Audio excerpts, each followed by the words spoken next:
Welcome back to Life and Living. I'm Joanna Gagis. Preparing students for the real world is the goal of every college. County colleges are no exception. And here in the music department at the County College of Morris, preparing students for careers in the music industry is no simple task. This unique group of professors has taken a very collaborative approach to preparing the students for all aspects of the industry, and they're inspiring the next generation of performers.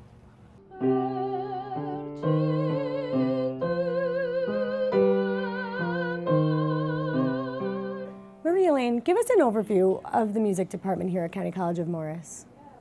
We have 5 full-time faculty.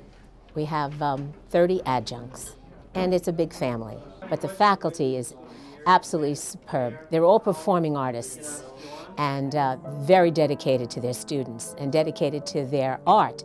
They want to give what they have in their performance and creativity to the students. So it's so easy for them to support and love what they're doing. I'm here with Joe Bellotti, who is an associate professor of music here at the County College of Morris. Joe, tell me about your musical background and how you ended up here at County College of Morris. Well, I started out as a guitarist. I started out as a guitar player all my life, and by the time I got to college, I wasn't certain what I was going to do in the music field, so I landed here at CCM as a student. In that time, decided to change my major to the piano. So I started as a guitar player, but in my, my college experience, just, sort of morphed into a classical musician. You have students here who, some come in knowing that they want to have a career in the music industry or some performance-related industry, but then there are others who don't. Yeah.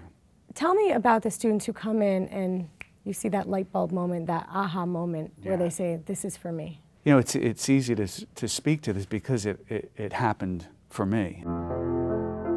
I know I wanted to play music, but I didn't know how I was going to fit in. So I landed here and had my transformative experience. So I lived it, and I see the same thing in my students, where they're sort of figuring out themselves. And I see them have those moments where they go, that's it. It's sort of like the fire starts. Dr. Bevia, you're now working on your second symphony. How does your worldly experience translate to your students? I find that they love to hear about this performance here, about this recording there. I think they really feel inspired by all these activities, and I feel that we are a role model for them. So everything we do, they kind of try to follow, and I think that inspires them to be better composers or performers, all that. Now, you're an accompanist, and you accompany your students on interviews, applications, when they look to move beyond County College of Morris. Why is that important? Well, they work with us for about 2 years, sometimes a little more than that. So I feel that they get used to having me or other professors as an accompanist. You feel this special connection with them. So I just like to go to the four-year institutions and help them to do this audition. Is that your goal, to graduate these students to go on and have careers in music? Well, that's the way this or any community college is set up. We get them started, we give them a very solid foundation, and we help them to move to a four-year institution. So we need to help them in that transition process. And I think that the audition is really, really important. I'll be going to Rutgers. It's the Mason Girls School of the Arts in New Brunswick for flute performance in the fall. Now, when you went out for your audition, how did your professors help you? Well, Dr. Bevia accompanied me on the piano, and it was just amazing because when we play together, I feel like we're as one group, and I feel like, it's just an amazing experience. I feel very, comfortable with him.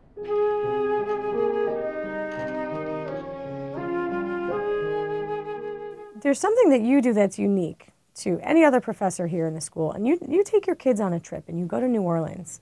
Tell me about that trip and why. Why do you take them there? Well, this comes out of the American music class that I teach.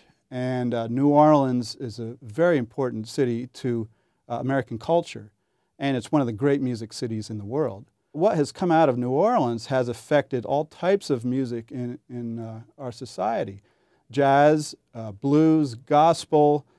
There's the uniqueness of the Mardi Gras Indian gangs, the brass bands that's very much a part of the communities in New Orleans.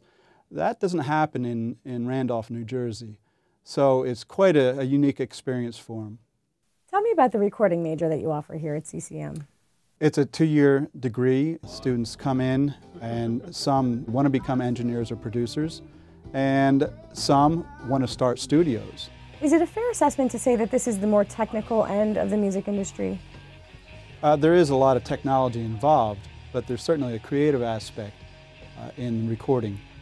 Certainly in mixing, you can do a lot of different things to add to a song. You can double vocals, double guitar tracks, you can add reverbs and delays, you can flip things around so you have backward sounds. There really is quite a lot of creativity in the mixing process. What is it about this that you love? What's exciting for you about this? I guess it's just the fact that I'm basically the guy that can take a band and take the songs that they want to record and just make it sound just really, really great and tremendous. And I just love being able to help shape other people's music. Dr. Gradone, how do you prepare your students for careers in the music industry? I like to think of myself as pointing the way. The information is there, but they ultimately must prepare themselves for a career in music. I try to be honest with regard to the demands that are going to be made, the academic ones, the economic ones, and the performance demands. And you need to be on the top of your game. Alfred North Whitehead, in the 1920s, educational psychologists said that teaching and learning is a romance. We all have to be in love with the subject, and that will take care of everything. What do you hope your career looks like in 5 years, in 10 years? It's very hard to predict what your career will look like in 5 or 10 years when you're a performer. Ideally, I would love to be doing theater and getting paid for it. I would also love to be performing maybe weddings, things like that where I can sing classical music and be able to do musical theater on the side. That sounds like a very realistic, pragmatic approach to having a career in the music industry. Some people your age have very lofty goals of it's Broadway or nothing. What do you say to that? I say it's amazing to reach for the stars, and by all means go out and reach for it. But you know, I don't think everyone realizes that there are other options besides Broadway when you're in a musical theater career. Broadway is very, very hard to get into, and you need to be very talented. And I think it's just better to be more realistic with yourself, but at the same time, keeping your dreams, keeping your goals, and working hard towards them. What do you hope that your students walk away from here prepared for and armed with? A realistic approach to their talent. 1, ready, go. How do you make it out there when there are thousands of performers, thousands of musicians? So we try to give them a very realistic approach, never daunting their dreams, supporting their dreams the best we can, but in the most realistic way.